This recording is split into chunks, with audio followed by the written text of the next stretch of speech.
শান্তিতে নোবেলজয়ী অধ্যাপক ডক্টর মোহাম্মদ ইউনূসের বিরুদ্ধে রাজধানীর কোতোয়ালি থানায় ২০১০ সালে দায়ের করা একটি মানহানির মামলা বাতিল করেছে হাইকোর্ট। একই বেঞ্চ শ্রম আদালতে ডক্টর ইউনূসের বিরুদ্ধে হওয়া আরও ৫টি মামলার কার্যক্রম বাতিল করেছেন।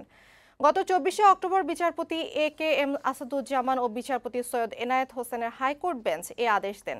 প্রায় এক মাস আগে এসব আদেশ হলেও আজ বিষয়টি জানিয়েছেন ডক্টর ইউনূসের আইনজীবী ব্যারিস্টার মোস্তাফিজুর রহমান খান। মানহানির মামলার বিষয়ে আদালত তার আদেশে বলেন, এই মামলাটি হয়েছিল ডক্টর মোহাম্মদ ইউনূসকে হয়রানির জন্য। তাকে হয়রানি করতেই আদালতকে ব্যবহার করেছিলেন মামলার বাদী। গ্রামীণ কমিউনিকেশনসের এমপ্লয়িরা আমি মনে করি রংলি অ্যাডভাইসড হয়ে মামলাটা করেছেন, কিন্তু কথাও বলার অপেক্ষা রাখে না যে এই ধরনের মামলাটা করার ক্ষেত্রে ওনাদের পিছনে একটা মোটিভ হয়তো ছিল যে রাজনৈতিক পরিস্থিতির সুযোগ নেওয়া।